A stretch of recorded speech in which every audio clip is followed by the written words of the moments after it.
Missed having a summer barbecue because you don't have a friggin' barbecue? Well, it's time to get one.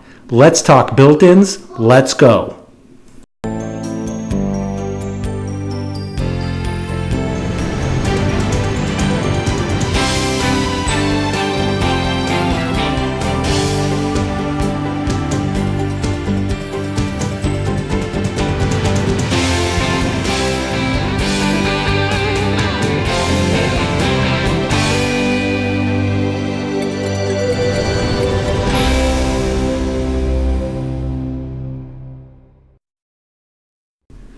I've learned a good amount planning for my built-in and some regrets, but let me tell you, there is a lot that goes into picking out a barbecue, if it's a built-in or not.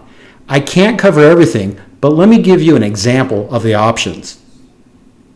Gas, propane, charcoal, gas with charcoal option, built-ins, stainless steel, what grade of stainless steel grill rods, griddle option, rotisserie options, type of flame tamers, ceramic heat option, what size of cooking area, the number of BTUs you want, self-igniter, infrared burners, adding a smoker box, warming rack, thermometer, in-hood light, grease pan. I could go on and on. Then you have all the brands out there.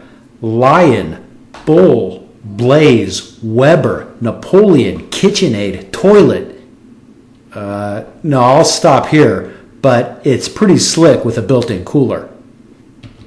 For me, I decided to put in a built-in and hopefully pick something that would last. This is what I considered and should have considered. But first, support the channel and subscribe. Give me a thumbs up if this helps. First off, positioning.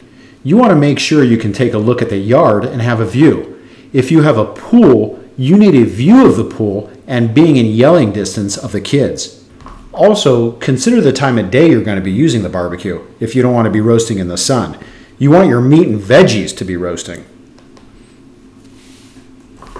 Sometimes you just can't avoid it, and in my case, I thought it could have an umbrella in holes in the island, and this would do the job. This didn't work well for me because the sun was beating on my back and I couldn't position an umbrella the right way. When it's windy, they're clanking around like no one's business. I didn't want a freestanding umbrella, but I'm glad we got it because it does the job and I have more position options. So the holes in the island were a waste for me. It's great having a large counter space for prepped food, people to eat or gather food from. Next is the barbecue itself. The worst things about a barbecue is when they get all rusted out.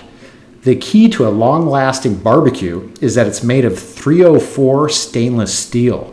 They're much better quality and are made for outdoors. My barbecue here is 3 years old, and if I would clean it every once in a while, it would look almost new. A unit with a self-igniter is a must. This unit self-ignites when you turn the knob. I think nowadays barbecues have to be pretty low-end not to have one. Depending on your cooking style, a side burner can be a big deal. I never use it, but the ladies in the house do. We actually went with dual burners and it's used a lot.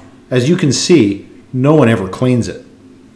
Yeah, I thought a fridge would be a good idea. I never use it. I put beers in there once to make me feel good about buying it. And then I thought, oh, I gotta finish these. Storage, this wasn't a big deal for me. I do have this little compartment, but I didn't want shelves because I don't want to look at a bunch of pots and pans. If I clean this thing, I just want to be able to hose it off. A miss on my part was lighting. When I cook at night, it's dark, so I can't see the tabletop, but the grill has a light, which is great. And a big hit was to have them put in accent lighting and several outlets so I can plug in lights, phone chargers, or whatever. Another must is a hood thermometer. This really helps gauge for undercooking and overcooking. Also, a big decision was the size. As you can see, I went with the Lion grill. They have a 32-inch and a 40. If you have a lot of guests, go with the 40, but we're happy with the 32. It's plenty big. So in no way am I affiliated with Lion grills. I went with this unit because the builder recommended it, and I saw it had good feature set. By the way, this was built off-site and it couldn't fit in my gate, so I paid an extra $400 after the fact to crane it in. You should take this into consideration. Also, don't forget to plan for your electrical and gas for the location. I've been happy with my decision and the performance, but do your research and good luck. And don't forget to subscribe, and we'll see you in the next how-tos and reviews.